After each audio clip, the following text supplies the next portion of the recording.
The racist cop laughed while putting the cuffs on the black man, but what he didn't know was that he had just cuffed the wrong one. It was past midnight, and the gas station was nearly empty. The air was heavy with that kind of silence only found in forgotten corners of America. A black man in a dark hoodie crouched by his car, hands greasy from changing a flat tire. He wasn't loitering. He wasn't stealing. He wasn't doing anything but fixing his car. But that didn't matter. Someone called it in. Suspicious activity, they said. And in this country, those two words have been used to justify everything from humiliation to execution. The patrol car pulled in slow. Headlights blinding. Then a spotlight. Then a voice from a loudspeaker, cold, commanding, and so familiar it made your stomach twist. Hands where I can see, M. Step away from the vehicle. Confused, the man looked up, standing slowly with his hands raised. He tried to speak, to explain, but the cop was already out, gun drawn. The man froze. Not in fear, but in disbelief. Not again. Not like this. The officer slammed him against the car hood, arms twisted, cuffs too tight. The metallic click rang louder than the siren.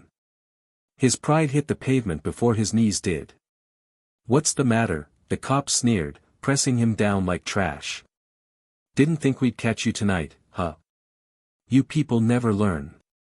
Always out here doing something shady." The man gritted his teeth. Not from pain. From rage. Not because of the handcuffs. But because of the laugh. That smug, vile laugh. The laugh of someone who thinks this country will always be theirs to abuse. "You're making a mistake," the man said, low and calm, like someone who had nothing to prove and everything to protect. But the officer just chuckled, leaning closer to his ear. "Nah, I know exactly what I'm doing. And you should have stayed in your place." But that cop. He had no idea who he was dealing with. No idea that the man he was humiliating in the dark, on the concrete, with no cameras and no witnesses, had once been the ghost of the battlefield. A shadow behind enemy lines. A decorated special forces legend who'd vanished from the system on purpose. A man with skills the average mind couldn't begin to comprehend. This wasn't just another black man trying to get home. This was a sleeping lion. And tonight, he'd just been awakened. The arrest was the spark. But the fire? That came after. The man didn't yell. He didn't beg. He waited. Because he knew how this country worked. He knew that sometimes, the best revenge is silence, until it's time to speak so loud the world has to stop and listen. They took him in. Printed him. Tossed him into a cold holding cell like garbage. The paperwork was sloppy. The charges were vague. Disorderly conduct. Resisting. Suspicious behavior. They didn't even bother to look deeper. They assumed, like so many others, that he was just another nameless black man caught doing the wrong thing at the wrong time. But this wasn't the wrong time. This was his time.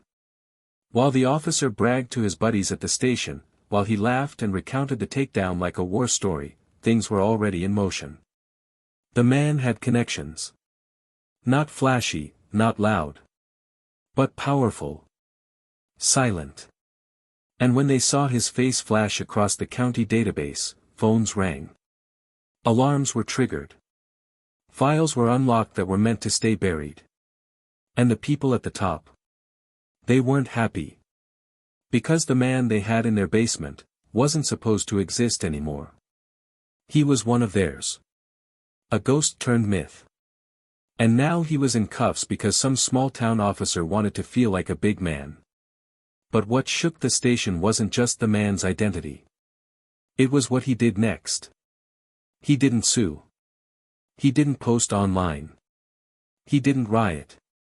Instead, he made one move, one call, and changed everything. Days later, cameras swarmed the courthouse. News trucks lined the sidewalks. Civil rights attorneys. federal agents, veterans, community leaders. All standing behind one man. And the story that unfolded shattered reputations, careers, and lives. Because buried in that arrest was more than injustice, it was proof. Proof of years of abuse, of patterns ignored, of a badge used not to protect but to dominate. The officer's face, once smug, was now everywhere. Not as a hero, but as a disgrace. His words, his actions, his laugh, all on tape. The lawsuit didn't just win. It exploded. Tens of millions in damages. And the man? He didn't keep a single dollar. He donated every cent to create a foundation supporting young black boys wrongfully arrested, wrongfully targeted, and wrongfully silenced. It was no longer about him. It was bigger. So much bigger. He walked out of that courtroom not just as a free man, but as a symbol. He didn't just beat the system. He flipped it. And that cop. That man who laughed while tightening the cuffs. He wasn't laughing anymore. Because now, every time someone searched his name, all they saw was the man he tried to destroy rising above it all. But what exactly happened inside that holding cell? What was said? What was revealed? What did the man do, or not do, that turned the whole country upside down? Why did the system that usually buries the truth suddenly bend to uncover it? And more than anything, how does a man so powerful, so hidden, end up on the pavement in handcuffs, and what does he do once he gets up?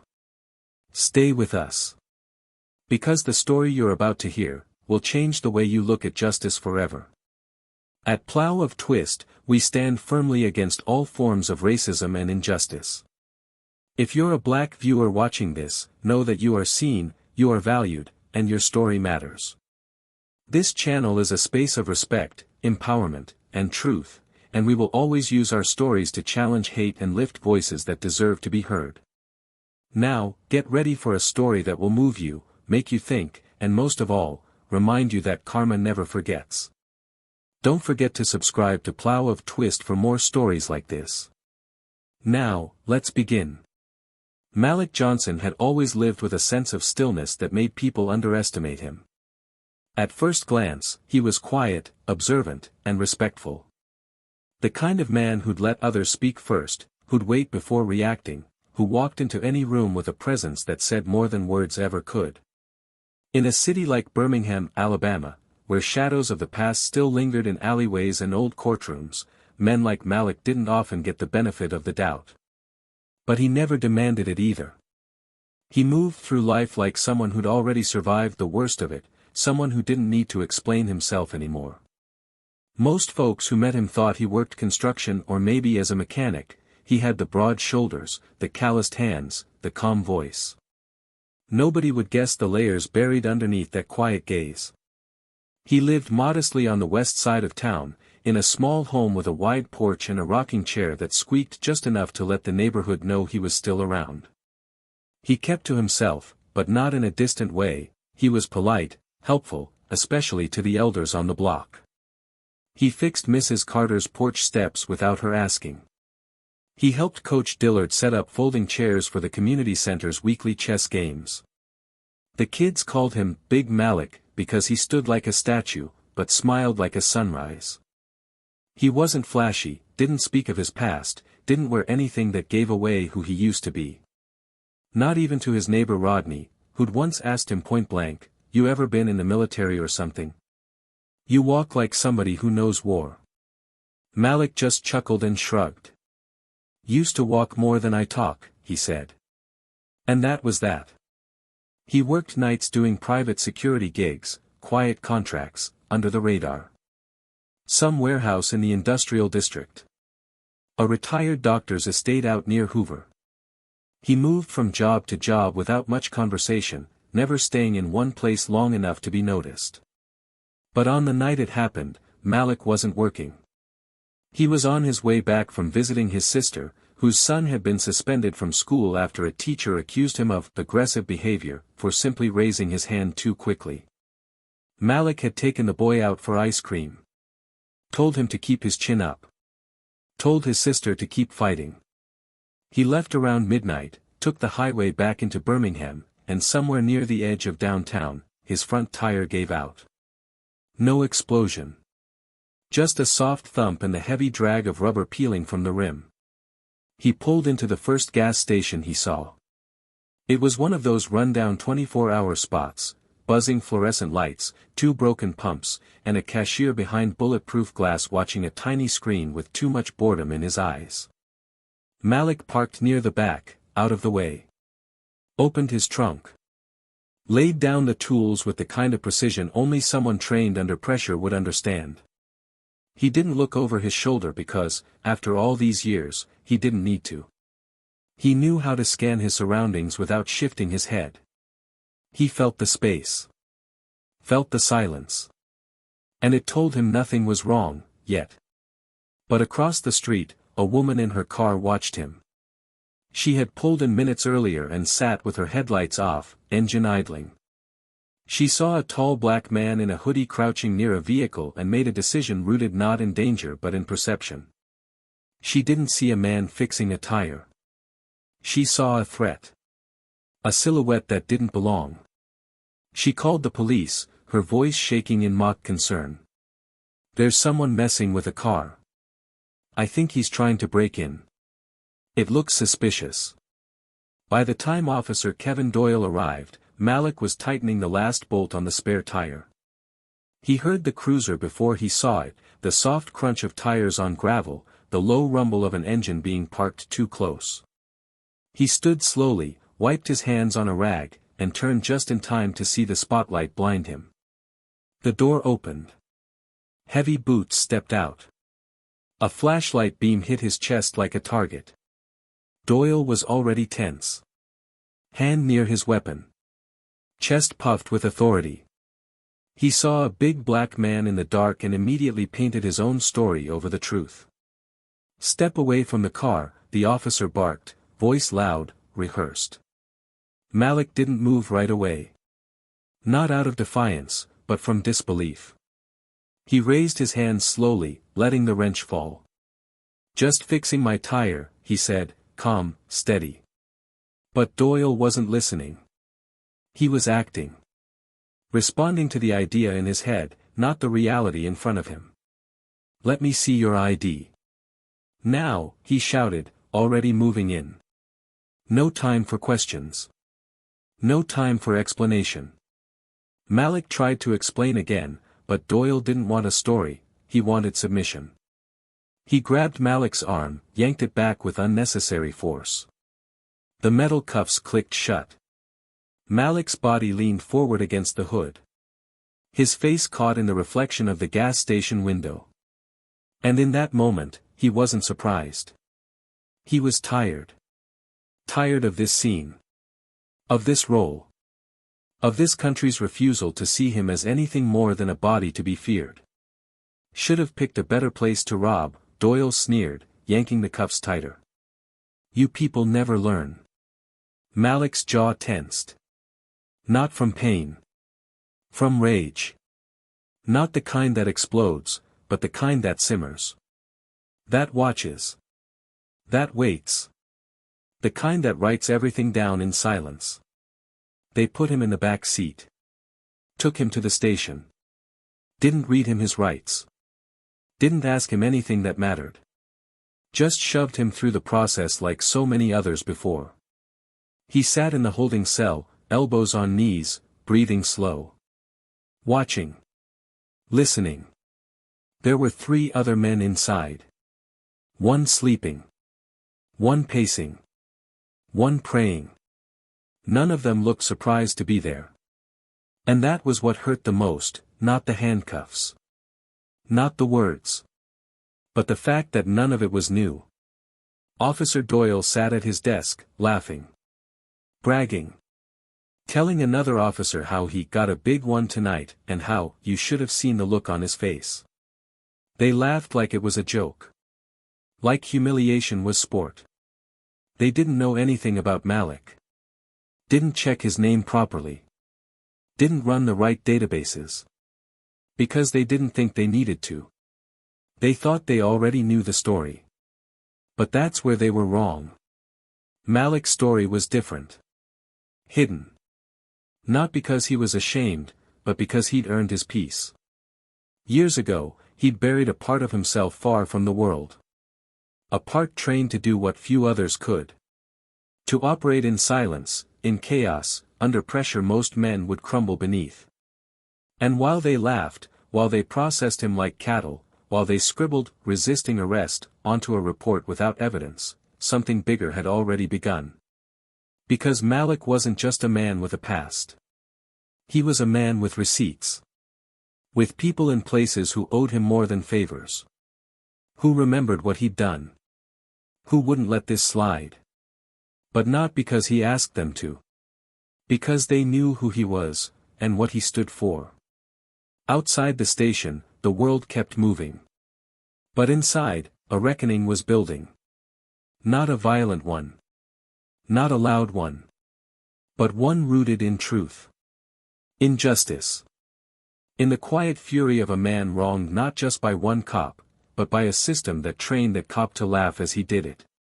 Malik didn't say a word that night. Didn't scream. Didn't fight. He sat in silence. Because he understood one thing that Kevin Doyle would soon learn: power doesn't always look like a badge. Sometimes, it looks like restraint. Like waiting for the right moment. Like knowing the storm is already on its way. And as the hours passed, as the paperwork piled up, and as the shift changed, that storm got closer. A call would come in. A name would light up on a screen.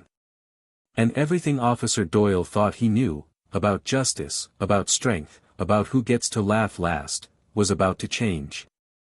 Forever. The metal bench beneath Malik felt colder than it should have, like it was designed not just to hold a person, but to drain them. Time moved differently in holding. Minutes stretched into hours, silence pressed down like weight, and every sound, the clack of boots, the jingle of keys, the buzz of a fluorescent light, echoed louder than it should. But Malik sat still, elbows on his knees, eyes steady on the wall ahead. He wasn't thinking about how he got there. He was thinking about how far people like Officer Doyle could go if no one stopped them. That thought wasn't just frustrating, it was dangerous. Because it reminded Malik of the systems he once served. Systems that, when left unchecked, didn't just allow corruption, they fed on it. In the corner of the precinct, Officer Doyle leaned back in his chair with the kind of grin that didn't belong on a man wearing a badge. He was telling the story again, louder this time, to a younger cop named Bailey, who hung on his every word like it was gospel. Doyle painted Malik as aggressive, uncooperative, suspicious, all the buzzwords they'd been trained to use. Guy didn't even flinch, Doyle said with a smirk, sipping burnt coffee. Too calm. That's when you know they're hiding something. Bailey chuckled nervously, not fully convinced but unwilling to question it. That's how the culture worked: if you weren't part of the laughter, you were part of the problem. In the dispatch office, a woman named Carla sat at her desk, reviewing the call log. She'd taken the initial report from the woman who'd phoned in the suspicious activity. Something about it didn't sit right with her. She'd worked this precinct for 15 years. Heard all types of voices, panicked, hysterical, cautious, drunk. This call hadn't been that. It was too composed. Too performative. She replayed it again, listening to the carefully chosen words, the unnecessary mention of race, the hesitation just before she said, "black male." Carla frowned. She glanced through the arrest record Doyle had written up and noticed the line, "Subject resisted with hostility." She paused. That didn't track. Something in her gut told her this wasn't standard. But gut feelings in this building didn't mean much, not unless you were ready to risk your job backing them up. Back in the cell, Malik's breathing was steady, but his thoughts moved fast. He had made one call. Not out of desperation, but calculation. He chose his contact carefully, a man named Ortega who now worked for the Department of Homeland Security. Ortega owed him a favor. Not a small one. The kind you don't forget, not when your life had once hung in the balance. Malik hadn't spoken to Ortega in over 5 years, but when the phone rang, Ortega answered on the first ring. The conversation was brief, coded, the way it had always been. "I need a window," Malik had said. Ortega responded without hesitation. "You've got one. 12 hours. I'll open the door." 12 hours. That's all Malik needed. Not to escape, but to reveal. He wasn't looking to fight fire with fire. He was building something. Slowly. Quietly. Just like he had been trained to. The beauty of his plan was that no one in the precinct knew it had started. Meanwhile, back on the west side of town, Malik's neighbor Rodney was pacing his porch with a phone in his hand, growing increasingly angry. When Malik hadn't returned that night, he got worried. By morning, when the car was still missing and calls went unanswered, he started asking questions. Rodney had known Malik for years, enough to know he wasn't the type to disappear. He reached out to Malik's sister, who hadn't heard anything either. She called around to the hospitals. Rodney called the county jail. Finally, they found the record, Malik Johnson. Booked at 1:13 a.m. for resisting arrest. No bail listed. No charges clarified. Just a name in the system. Rodney's blood boiled. He threw on a hoodie and drove to the precinct. When he arrived, he was stonewalled. "We can't release any information," the desk officer said flatly. Rodney leaned forward, voice tense. "You arrested a man who's never even jaywalked. He volunteers at the community center. He helped rebuild my porch. What the hell did he resist, being black after midnight?" The officer stared, unblinking. "Sir, if you don't calm down, I'll have to ask you to leave." Rodney stormed out, pulled his phone, and did what no one inside the station expected: he started filming. He posted Malik's story online. A short video. A photo of Malik smiling at the community cookout. A caption: "They arrested the wrong one." The video spread fast, first locally, then beyond. It wasn't viral yet, but it was enough. Enough for a reporter from the Birmingham Tribune to start asking questions. Enough for Carla at the dispatch office to pull Bailey aside and whisper, "You need to look into that arrest. Something's off." Enough for Bailey, young, still idealistic, still clinging to the hope that policing could mean something better, to go looking. He walked past Doyle's desk that afternoon and said casually, "Hey, that guy from last night, Malik Johnson, what's his deal?" Doyle scoffed. Another thug who thought he was smarter than the badge. "Why?" Bailey shrugged. "Just wondering. He's clean. No priors. Just feels, overkill, you know." Doyle's eyes narrowed. "You starting to question procedure now?" Bailey held up his hands. "No, man, just, surprised. Thought you said he was resisting." Doyle leaned forward. "He was. Looked at me funny. Tried to step back. You know how it is." Bailey didn't respond. But he started digging. That night, Bailey pulled the dash cam footage. It should have shown Malik resisting. It didn't.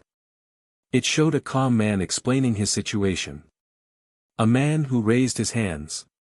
A man who didn't run. Who didn't yell. Who complied. Bailey felt his stomach drop.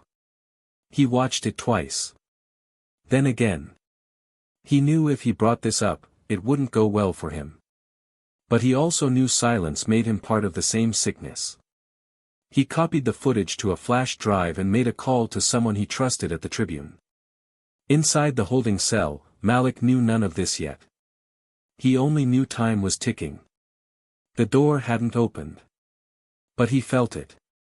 The weight of the system shifting. He felt it in the way guards moved around him, less arrogant, more cautious. He felt it when a lieutenant walked by and did a double take.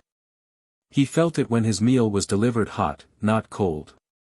Those were the signs. When power feels threatened, it doesn't yell, it starts whispering. At 6:17 p.m., a federal vehicle pulled up to the back of the precinct. 3 men in suits stepped out. They didn't knock. They walked through the side entrance with clearances no one dared question. Inside the interview room, Malik sat across from a federal liaison with gray temples and a calm demeanor. He didn't speak at first. Just looked at Malik, then at the report in front of him, then back. Finally, he said, "I've read your file. I don't know who you pissed off more, the people who buried it or the ones who thought it was gone." Malik offered no reaction. The man leaned in. "We can make this disappear, quietly. No noise. You walk, they get a slap on the wrist, and we all go home." Malik's jaw tightened. "That's not why I called." The man nodded slowly. "I figured. So what do you want?" Malik sat back, eyes unblinking. "I want exposure. I want every lie undone. I want him off the streets. And I want the money, every dollar this city's going to pay me, to go into a foundation. Not my pocket. Theirs." He slid a paper across the table. The name on it, the Johnson Initiative. A program for young black men wrongfully targeted by law enforcement. The liaison exhaled. "You're playing chess." Malik finally smiled. "Always have." Outside, storm clouds gathered, thick and slow. The wind picked up. Doors slammed harder. And inside the precinct, something was unraveling. Not with shouting. Not with violence. But with facts. With footage. With voices. With strategy. Doyle didn't know it yet, but the power he thought was armor, was paper. And it was starting to burn. And now, everything Malik had held in, the patience, the silence, the control, was finally leading somewhere. A confrontation was coming. One not of fists, but of truth. And when it hit, no badge would be able to stop it. But what exactly did the footage reveal that no one expected? What connection did Malik have that would not only take down Doyle, but shake the city from the inside? The answer is coming. And when it does, it won't just be justice. It will be history. The precinct was quieter than usual. The kind of quiet that doesn't come from calm, but from uncertainty. Officer Doyle felt it the moment he walked in that afternoon. Conversations were shorter. Sideways glances lasted a beat too long. Even Bailey, who normally nodded with fake enthusiasm at his every story, barely made eye contact. Something had shifted. He couldn't name it, but he could feel it. And Doyle hated not knowing.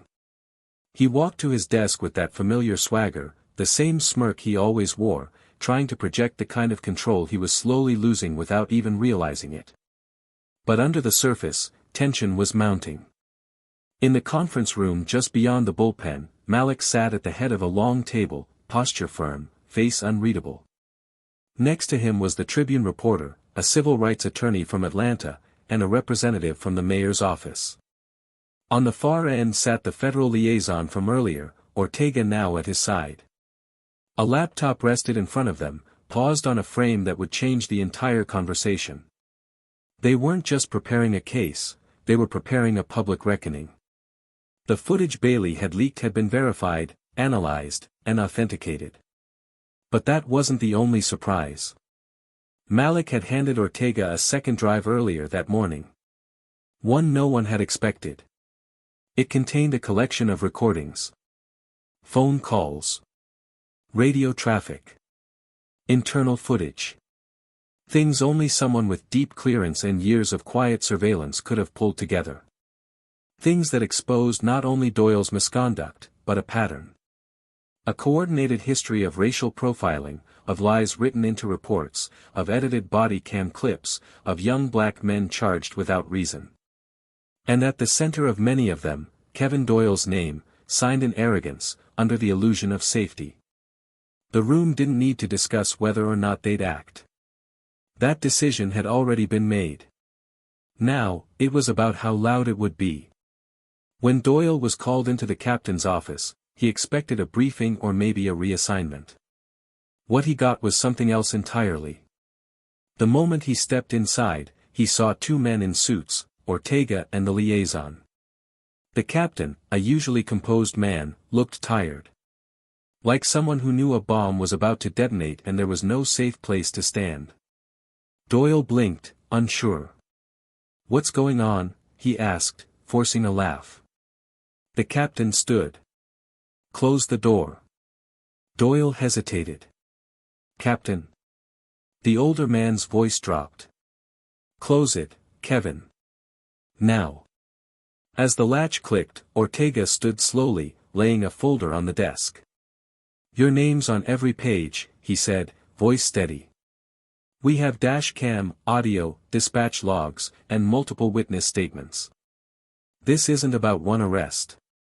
It's about the system you helped build. One you used for your own power." Doyle looked at the folder, then at the captain. "You're siding with a criminal over your own officer." The captain didn't speak. His silence said enough. But Malik's entrance was what changed the tone entirely. He stepped in with purpose, dressed in clean civilian clothes, not the orange jumpsuit Doyle expected him to still be wearing. For the first time, Doyle's face broke. "You?" he whispered, his voice cracking under the weight of confusion. Malik met his eyes without blinking. "You remember the laugh," he said, almost casually. "I do too. It's what made me call." Doyle's mouth opened, trying to defend, but Malik kept speaking. "You thought you'd cuff another black man in the dark and go home feeling like a hero. But you cuffed the wrong one. Not because I'm special. But because I kept receipts." Doyle's voice rose, desperate now. "I didn't know who you were." "If I had known," Malik interrupted, calm but firm. "That's the point.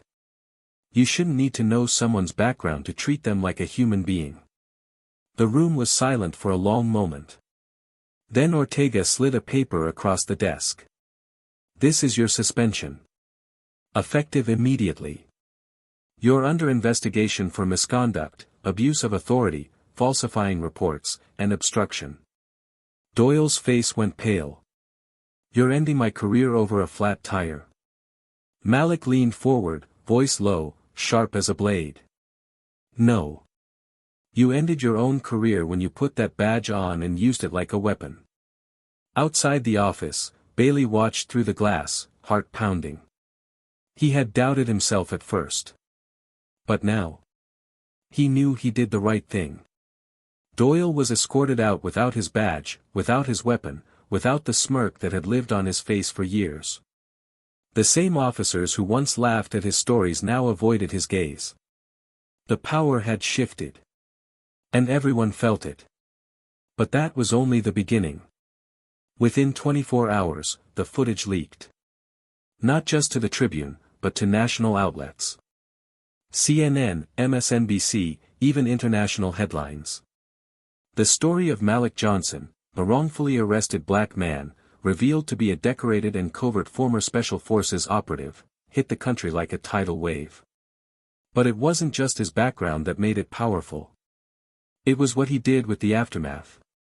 The lawsuit filed against the city wasn't just for personal gain.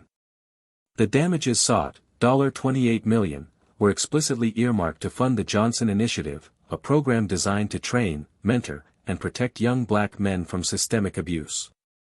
Malik refused to take a cent for himself. His face became the cover of Resilience. His voice, the sound of calm vengeance. He was invited to speak on national platforms. Not as a victim, but as a strategist. A tactician. Someone who turned a moment of humiliation into a movement. During one interview, the host asked, "Why didn't you fight back that night?" Malik paused, looked into the camera, and said, "Because I wasn't fighting for myself. I was waiting. Waiting to show the world how loud silence can be." Meanwhile, Doyle's life unraveled. More victims came forward. Cases were reopened. A civil investigation into the precinct launched. He was indicted not just for Malik's arrest, but for years of buried misconduct. His name became synonymous with a broken system. And the irony? The man he'd once called suspicious ended up building a legacy that would outlive them both. But there was one final meeting. One Doyle never saw coming. Weeks later, in a courtroom filled with press and protesters, Doyle walked past Malik, avoiding his eyes. After the hearing, Malik stood outside, surrounded by reporters, supporters, and members of his new foundation. As the crowd thinned, a small voice called out. "Mr. Johnson." A teenage boy stood with his mother, eyes wide.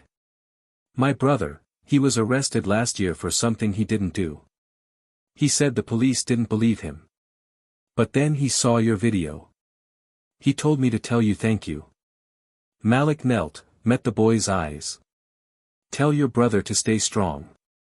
Tell him this isn't the end." He stood slowly, turned to the cameras one last time. "They say justice is blind. But we're not. We see everything now. But one question still lingers, louder than ever. What exactly was Malik's past? What had he done in the shadows for the government that made even federal agents handle his name like a live wire? And what was in the file that Ortega never let anyone else read? The truth behind the truth is still waiting, and when it comes out, it won't just shake the city. It'll shake the nation. It was a gray morning when Malik was summoned to the city hall. The skies seemed to mirror the weight in the air, dense, overcast, no sunlight breaking through. Inside the building, the echo of footsteps filled the marble corridors. The press was waiting just outside the chamber doors, whispering his name with a kind of reverence that felt foreign to him. He didn't walk faster. He didn't smile. He moved with that same steady grace that had become his signature. Calm. Measured. Unshaken. As he stepped into the council room, the hush was immediate. The mayor, city officials, lawyers, journalists, all turned to face him. But Malik didn't see a room full of power. He saw accountability waiting to be delivered. The mayor, a sharp woman named Lila Harrow, stood at the podium. She had been one of the first to respond publicly after the footage went viral, but this wasn't about optics anymore. She looked at Malik with something deeper than political concern, something like regret. "Mr. Johnson," she began, her voice steady but low, "we owe you more than an apology." He didn't respond. She nodded to the screen behind her. The lights dimmed, and another clip began to play. It wasn't dash cam. It wasn't surveillance. It was a deposition recording, Kevin Doyle, under oath. His face pale, his words stumbling, the confident tone from the precinct completely gone. He admitted to falsifying details in multiple reports. He admitted to targeting black men during night shifts because he felt safer that way.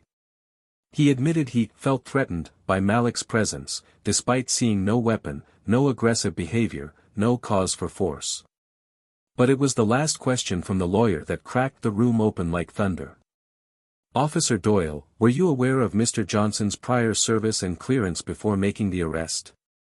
Doyle hesitated, then muttered, "No. If I had known, I never would have approached." The silence that followed in the council room was thick. Malik stood still, eyes on the screen, jaw tight. That one sentence, "if I had known," wasn't an apology. It was proof. Proof that his humanity had been secondary. That respect was conditional.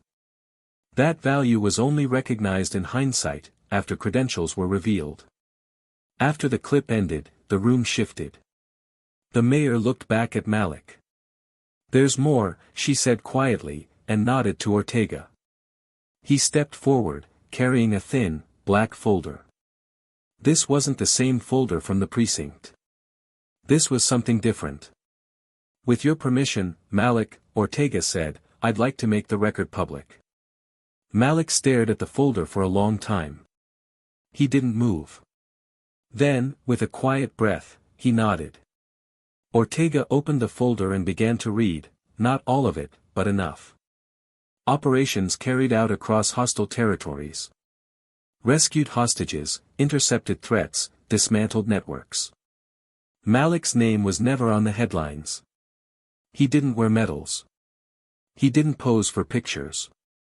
His work had been buried beneath national security layers, classified, forgotten by design. And yet, here it was, laid bare to correct a narrative that should never have needed correction. As Ortega spoke, people in the room sat straighter.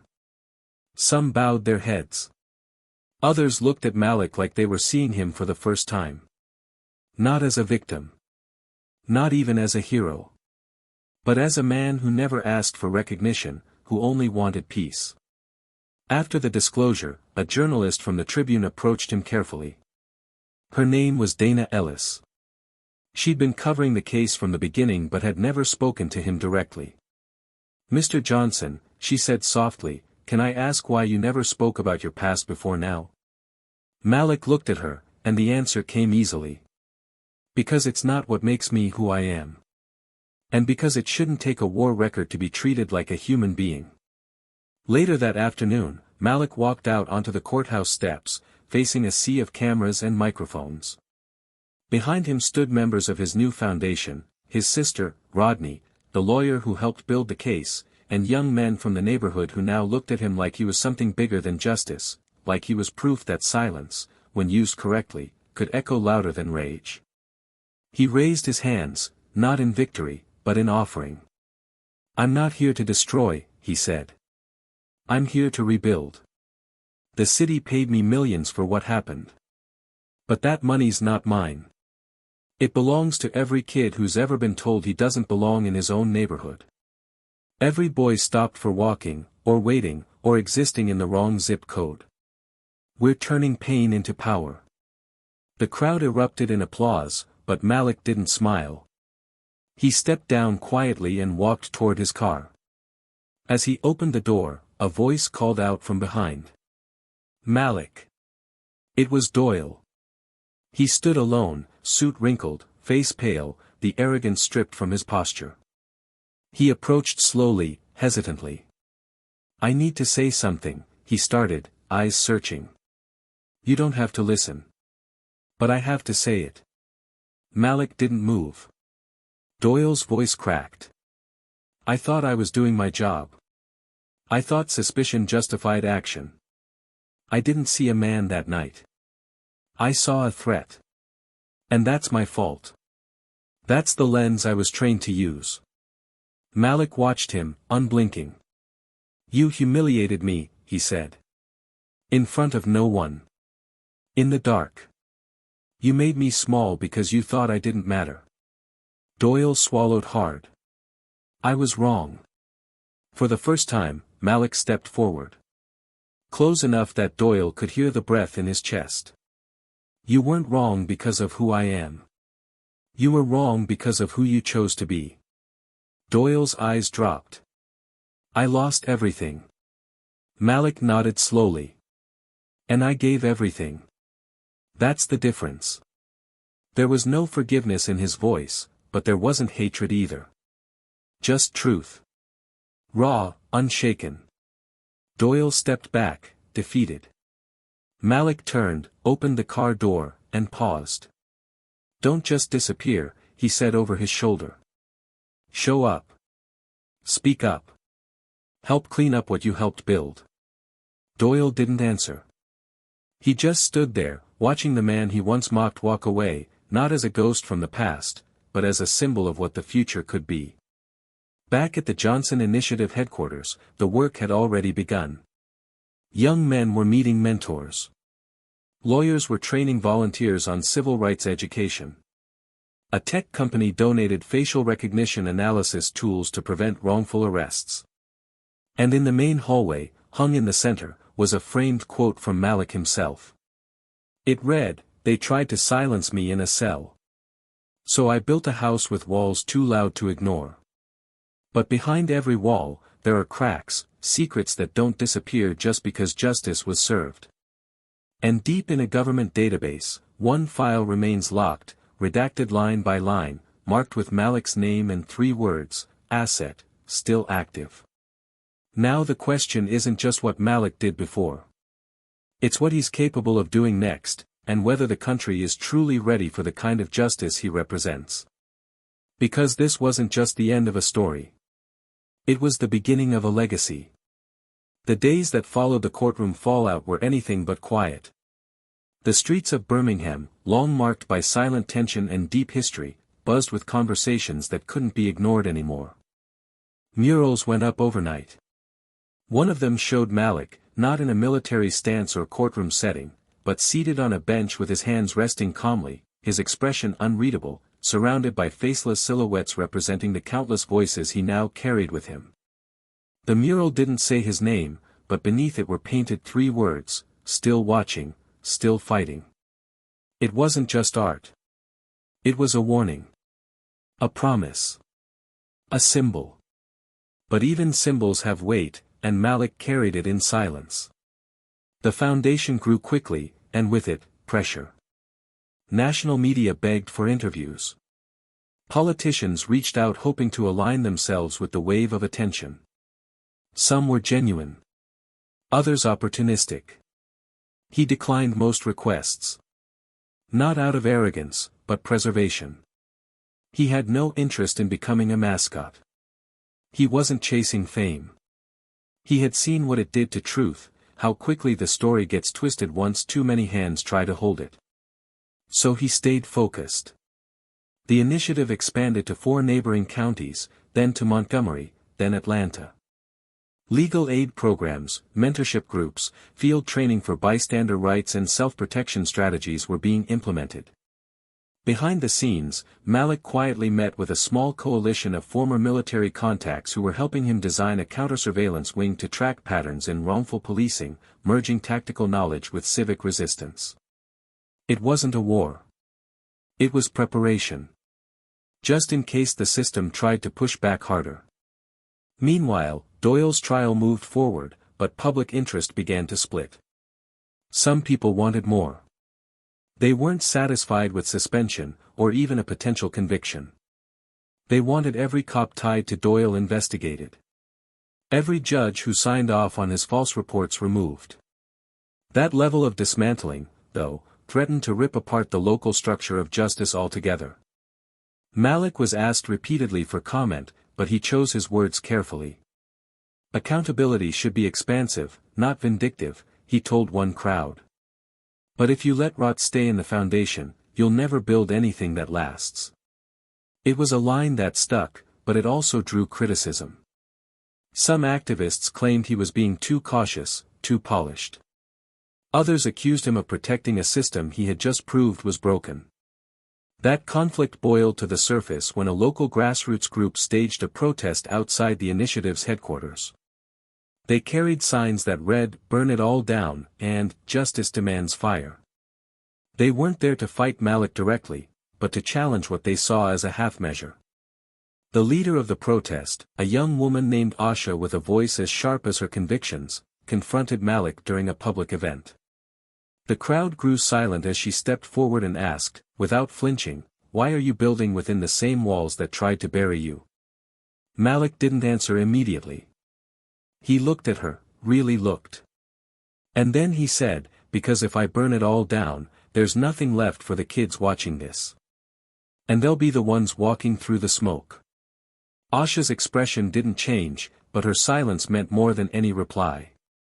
The moment was raw, difficult, and necessary. A collision of generations. Of wounds that bled differently.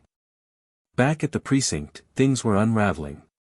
Internal investigation spread like wildfire. Bailey, the young officer who leaked the footage, was under pressure from both sides, praised as a whistleblower by some, branded a traitor by others. One night, Malik invited him to meet at a small diner on the city's edge. They sat in a back booth. No cameras. No headlines. Just 2 men caught in the aftermath of a system neither had built but both had touched. Bailey looked worn out.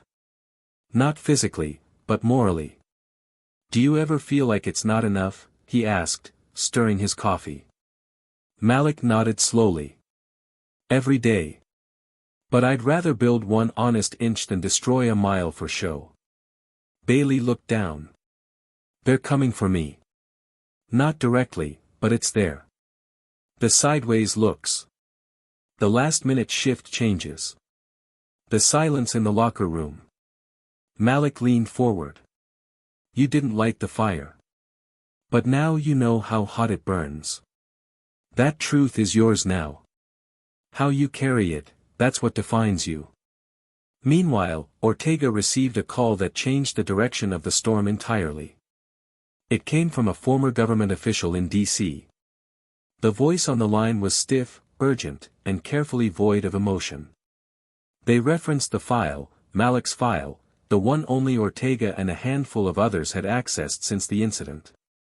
The caller demanded to know how much had been made public. Ortega responded with legal caution, but the message was clear: some people were uncomfortable with how visible Malik had become. Not because of what he'd done in Birmingham, but because of what he used to do before all this started. The problem wasn't the footage or the lawsuit. The problem was that Malik had crossed from anonymity into influence, and influence, in the wrong hands, made those in power nervous. The file marked "still active" wasn't just a label. It was a warning.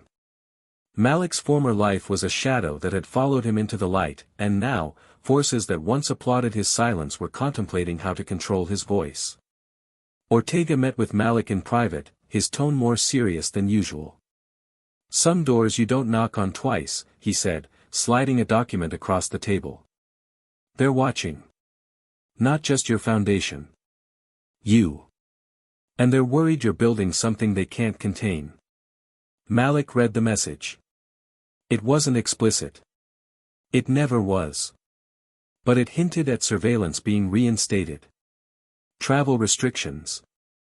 Quiet pressure on donors. They want you to retreat, Ortega said. Malik looked up. That's not who I am anymore. Ortega nodded, but his jaw tightened. Then prepare. Because they're not done testing you. As these ripples spread, Malik began to change.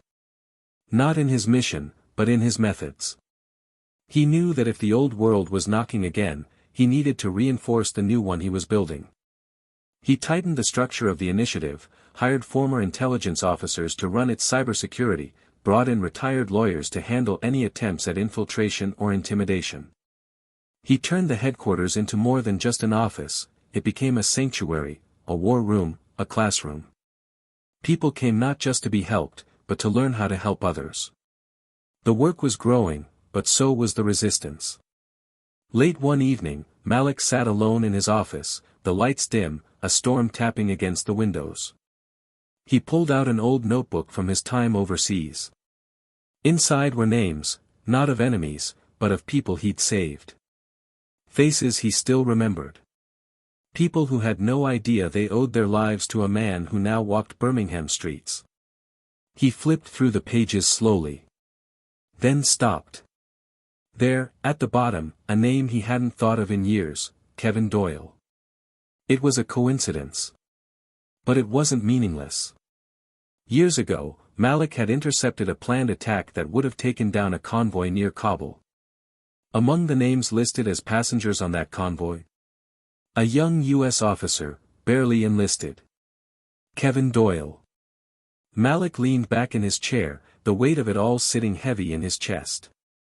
The man who'd cuffed him in the dark, who tried to strip him of dignity, had unknowingly once been protected by him. It wasn't revenge that kept Malik awake that night. It was the cruel irony.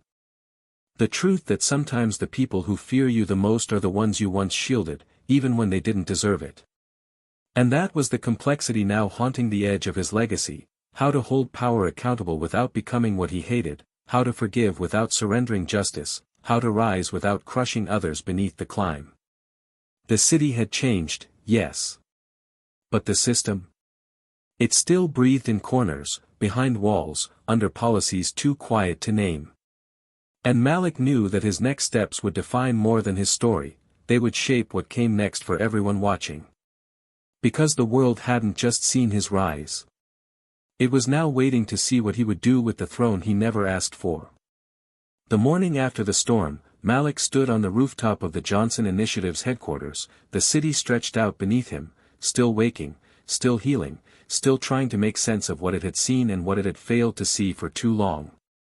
The sun hadn't fully risen, just enough to cast an orange glow along the tops of the buildings, slicing through the gray that had lingered since the court's verdict. He kept his hands in his pockets, his eyes on the horizon, not out of poetic habit but because it was the only place left that felt still. Inside the building, dozens of volunteers were already at work, phones ringing, files shifting, young men being ushered into interview rooms to meet with lawyers and counselors and mentors, men who, like Malik, had once been reduced to case numbers and mugshots.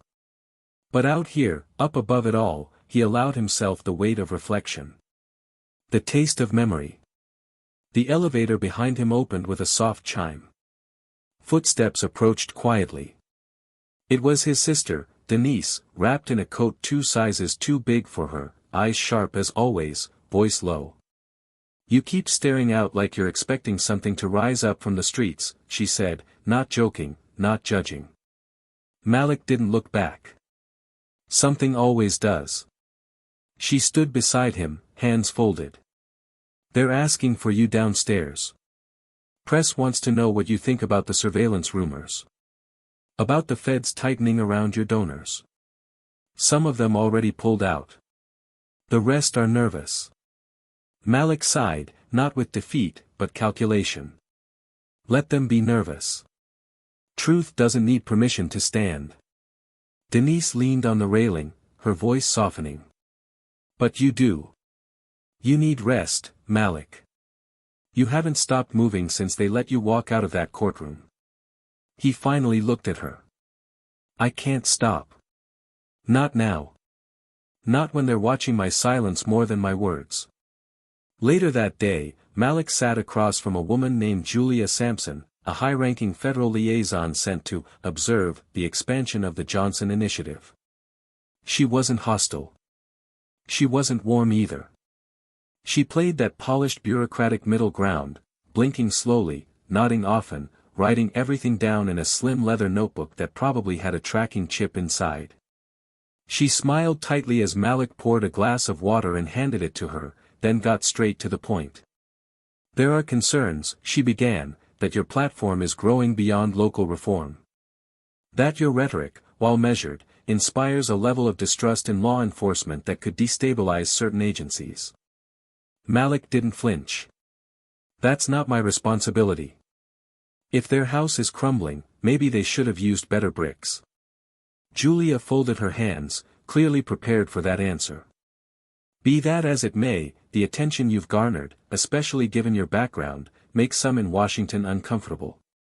You understand how that looks from our side." Malik leaned forward, his voice even, but piercing. "Uncomfortable is not injustice. You want to talk about optics? Let's start with who put me in cuffs and who still hasn't apologized. Let's talk about the years of damage before one camera caught it on tape." Julia studied him for a long time. Then she closed her notebook. "We're not here to stop you, Mr. Johnson. But we are here to monitor. Consider that not a threat. Just a reality." Malik nodded once. "Reality doesn't scare me. Silence does." As she left, she turned at the door and said, "Legacy is a delicate thing. Make sure you're the one writing yours." The door clicked shut behind her, and for a moment, Malik sat alone, feeling the echo of that sentence vibrate deeper than he expected. That night, Malik visited Rodney's house. The porch lights were dim, the air thick with summer humidity, and the sound of cicadas scratching the dark. Rodney was already outside, sipping from a chipped mug, his eyes heavy. "You know," he said before Malik even sat down, "there were nights I thought you were gonna lose it. Break. Snap. Burn that damn station down." Malik leaned back, exhaling through his nose. "So did I." Rodney laughed without humor. "But you didn't. You stood there. Took it. Turned it into something." There was a pause. I don't think I could've. Malik looked at him. You're not supposed to. We all got our place in this. Mine was to hold the line long enough for someone else to push it forward. Rodney turned serious. And what now? You keep holding it? Or you finally start living? Malik didn't answer right away. He looked out toward the street, thinking of every name, every face, every night spent in holding cells and under bright lights and behind locked doors. He thought about Doyle. About Asha. About Bailey. About the young boy who thanked him outside the courthouse. Then he said, living's not separate from fighting, not for people like us. I live when I make sure the next one doesn't fall the way I did. I breathe better when I see that weight get lighter on someone else's shoulders. The next morning, news broke that another young black man had been arrested downtown under suspicious circumstances. Same precinct. Different officers. But the pattern was all too familiar. Malik was notified before breakfast. He arrived at the station before the boy's mother had even finished filing the paperwork. He didn't storm in. He walked through the doors like he belonged there, because he did. When the front desk officer asked for ID, Malik simply stared until the man's hands fell away from the keyboard. He found the mother in the waiting room, eyes red, hands trembling.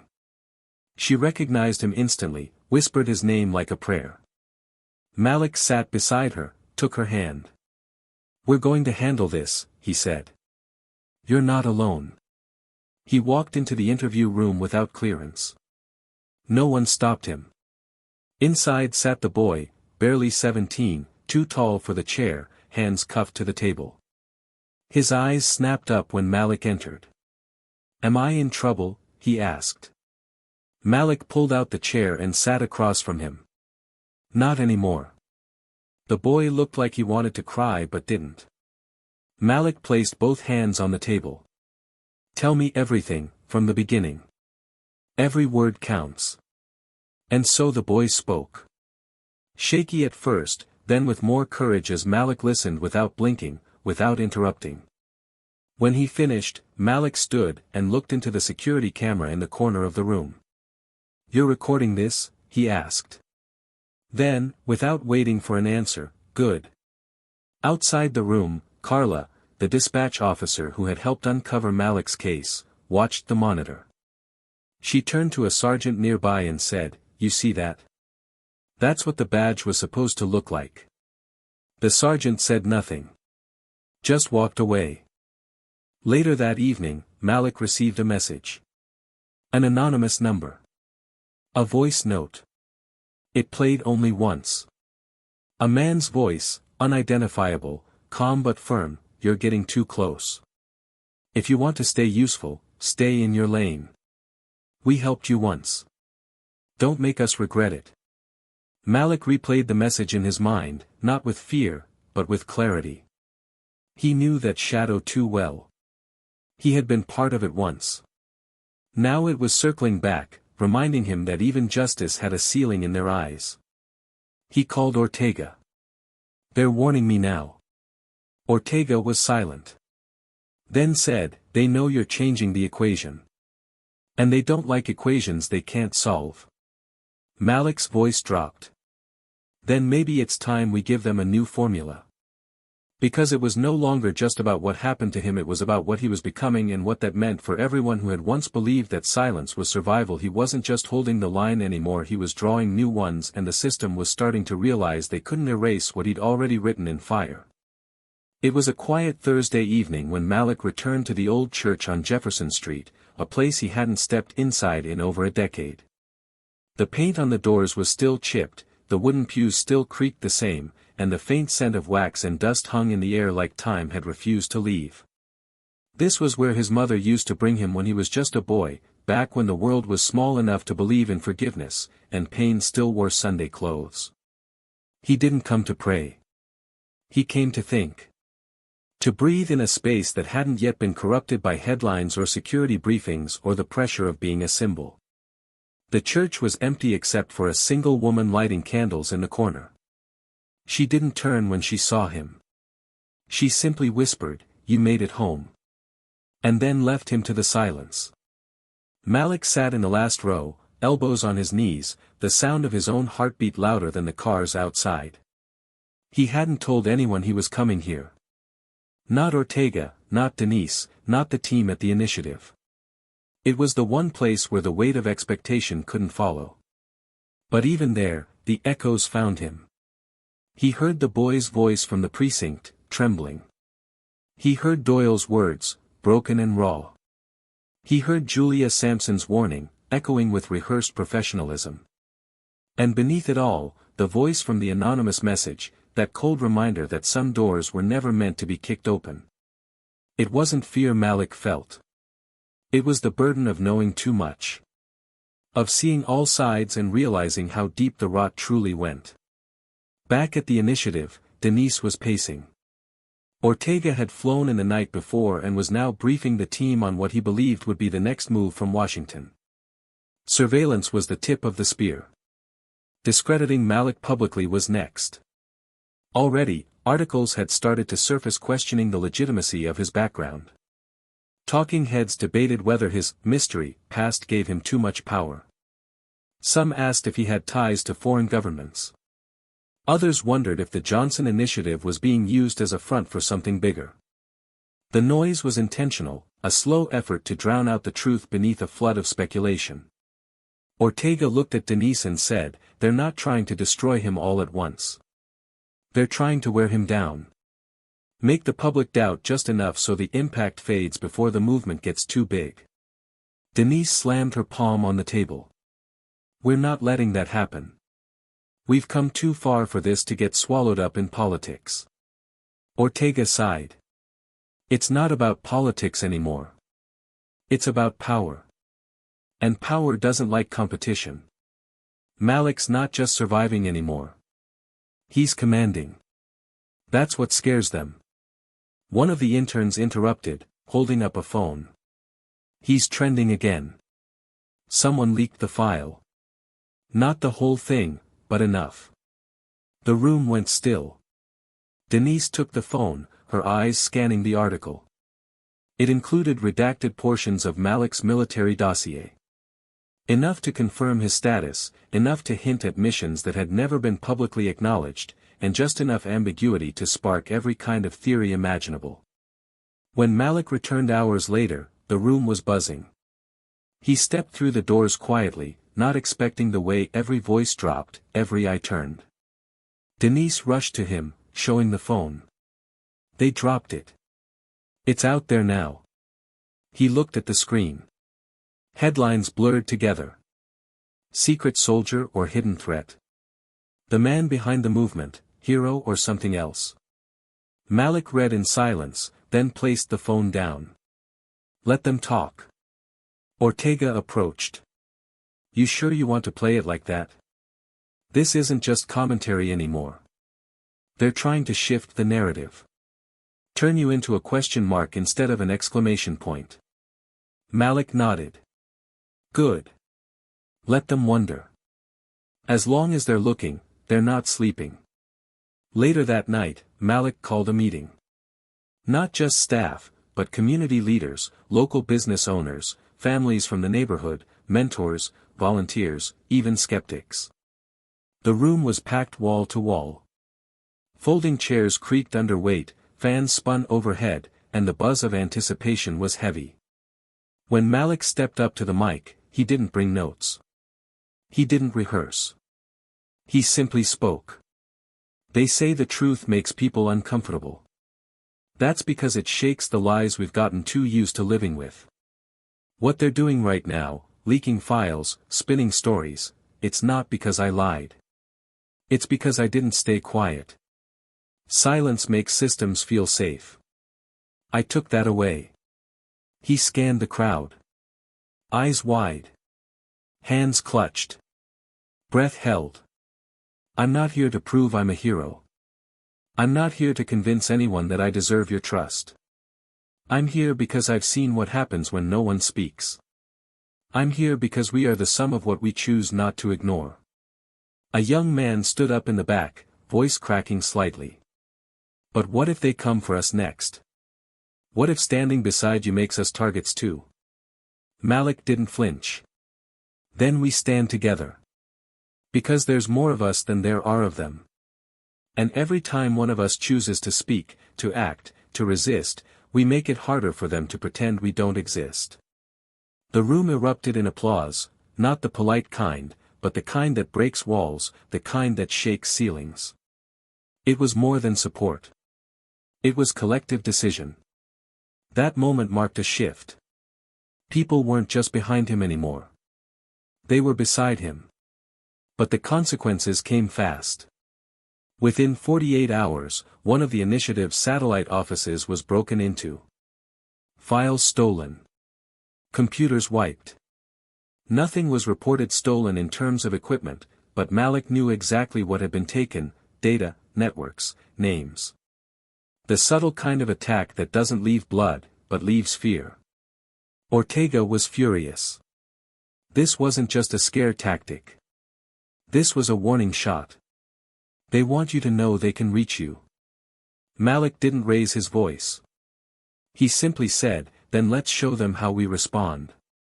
That same day, Malik arranged a private meeting with Asha, the activist who once challenged him outside the initiative. They met in a public park, on a bench that faced the river. No press. No cameras.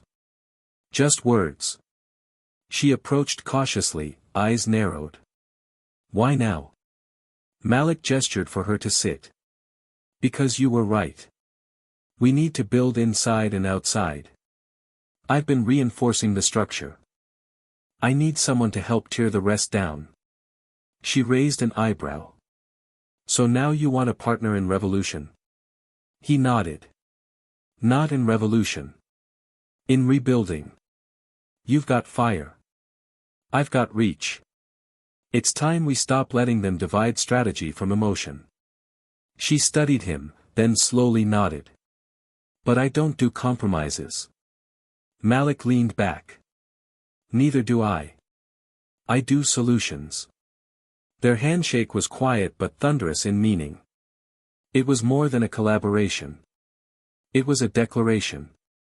And as night fell over the city, Malik returned to his office, closed the door, and sat in the dark. The glow from the city skyline bled through the window. He pulled open the bottom drawer of his desk and took out a worn envelope, the same one Ortega had given him after the court case, the one he had never opened. He looked at it for a long time, then carefully broke the seal. Inside were 3 pages. One of them was a report. The second was a photograph. The third was a letter. He read it slowly. It was from a former superior, written years ago, never meant to be sent. The letter thanked Malik for his silence. For burying operations that the public would never understand. It expressed gratitude for his loyalty, and regret for the way the system had chosen to repay it. The final line read, "If the day comes that your silence becomes louder than our control, remember, you always had the power to rewrite the story." Malik folded the letter slowly, then looked at the photo. It was of him. Younger. Dressed in combat gear. Standing beside a convoy. And behind him, unknowingly captured in the background, was a young officer with a familiar face. Kevin Doyle. Everything was connected. Everything had always been connected. And now, Malik understood what the next move had to be. Malik stood beneath the gray morning sky on the steps of the federal building, the last place anyone expected him to be after everything. His breath was steady, his presence calm but immovable. Surrounding him were members of the Johnson Initiative, community elders, volunteers, lawyers, even journalists who had once questioned his story and now followed his every word. Behind him, the courthouse doors had finally closed on the last public hearing regarding the corruption rooted in the precinct system that had nearly buried him. The verdict had been issued not with drama, but with quiet finality: suspensions made permanent, resignations accepted under pressure, funding redirected.